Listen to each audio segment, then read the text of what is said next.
ఇది మా పలాస ప్రాంతానికి సంబంధించినటువంటి గూగుల్ మ్యాప్ ఇది మీరు అబ్జర్వ్ చేస్తే ఇది పలాస కాశీబుగ్గ ఈ రెడ్గా కనిపిస్తున్నటువంటి ఏరియా మా నియోజకవర్గంలో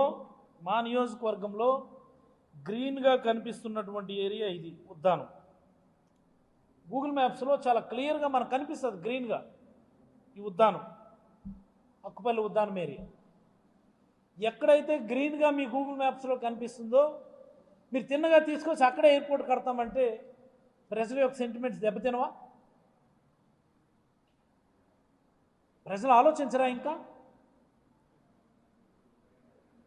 ఏదైతే గ్రీన్గా కనిపిస్తుందో గూగుల్ మ్యాప్లో మీరు తిన్నగా తీసుకొచ్చి అక్కడే ఎయిర్పోర్ట్ కడతాం దాన్ని కూడా ఎర్రగా చేసేస్తామంటే ప్రజల సెంటిమెంట్స్ దెబ్బతినవా? మీరు ఎవరైనా పోనీ కనీసం మా పలాసకి ఎమ్మెల్యే ఉంది ఆవిడతో సంప్రదించారా?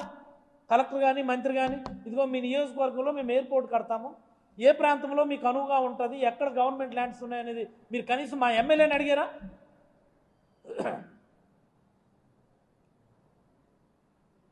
ఎలా మీరు గ్రౌండ్ చేస్తారు ఒక ప్రాజెక్ట్ని? 30-40 సంవత్సరాల్లో మీకు ఒక ప్రాజెక్ట్ గ్రౌండ్ చేసుకోవడం చేత కాలేదు. మీకు తిరిగేమో మీరు ప్రజా సంఘాల వాళ్ళకి కమ్యూనిస్టులకే మీరు దూషిస్తారా? జెండాలు పట్టుకొని రెడీ అయిపోతారు అనుకొని చెప్పి ఏమి ఎందుకు రెడీ అవ్వకూడదు? ఎందుకు రెడీ అవ్వకూడదు? ఈ ప్రభుత్వం వచ్చిన రోజు నుంచి మేము అడుగుతా ఉన్నాం, బాబు మా గవర్నమెంట్ హయాంలో పెట్రోకెమికల్ అండ్ రిఫైనరీ కాంప్లెక్స్ కోసమే కేంద్ర ప్రభుత్వాన్ని చాలాసార్లు అడిగాము, కేంద్ర ప్రభుత్వం మంజూరు చేసింది, ఇప్పుడు అది శాంక్షన్ వచ్చింది, మీకు 9,000 ఎకరాలు 10,000 ఎకరాలు పోర్టుకు అనుసంధానంగా ల్యాండ్ బ్యాంక్ తయారు చేసి పెట్టాము, మీరు అక్కడ పెట్రోకెమికల్ అండ్ రిఫైనరీ కాంప్లెక్స్ పెట్టుకుంటే ఒకే ఒక్క ప్రాజెక్టుతో 30-40 వేల ఉద్యోగాలు మనం సృష్టించగలుగుతామని చెప్పి నెత్తి నేరు కొట్టుకుంటున్నాం. మీరు పట్టించుకున్నారా? అచ్చెన్నాయుడు గారు మీరు ఆలోచన చేశారా? రామ్మోహన్ నాయుడు గారు ఈరోజేమో జెండాలు పట్టుకొని బయలుదేరిపోయింది చెప్పి మీరు దూషిస్తారా? మీకు చేత అవుతుంది, మీకు ఆలోచన లేదు, జిల్లా పైన మీకు ఒక సంకల్పం లేదు, మీకు జిల్లాని ఇతర జిల్లాలతో పోటీలో నిలపాలని ఎలాంటి చిన్న పిసర డిస్టర్బెన్స్ లేకుండా మేము పోర్ట్ గ్రౌండ్ చేసాం. పోర్ట్ గ్రౌండ్ చేస్తే సంబరం అయిపోయిందా? దాని యాన్సిలియర్ ఇండస్ట్రీస్ అవన్నీ తేవాలి కదా, రావాలి కదా. ఒక్క ఇండస్ట్రీని మీరు జిల్లాకు తీసుకురాగలుగుతున్నారా? ఎయిర్పోర్ట్ కడేస్తే ఎయిర్పోర్ట్ కడితే అభివృద్ధి అయిపోద్దా?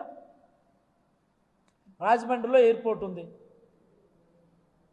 రాజమండ్రి అభివృద్ధి చెందడం వల్ల ఎయిర్పోర్ట్ వచ్చిందా, లేకపోతే అక్కడ ఎయిర్పోర్ట్ వల్ల రాజమండ్రి అభివృద్ధి చెందిందా?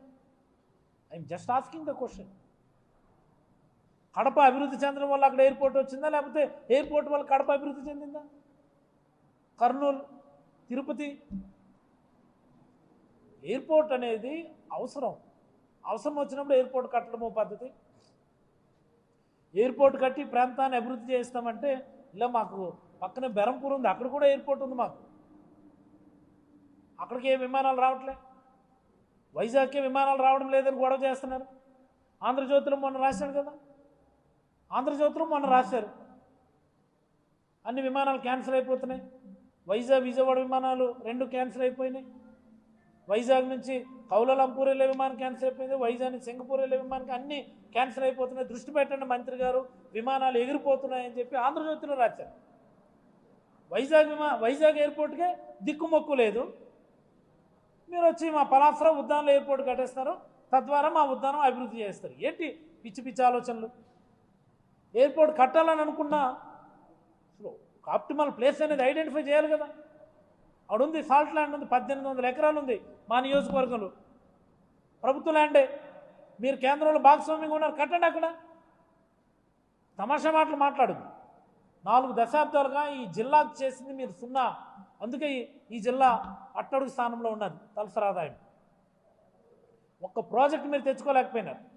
ఈరోజు ఎవరినో దూషించడం అనేది మీ చేతకానితనమని నేనైతే అచ్చెన్నాయుడు గారికి తెలియజేయదలుచుకున్నాను.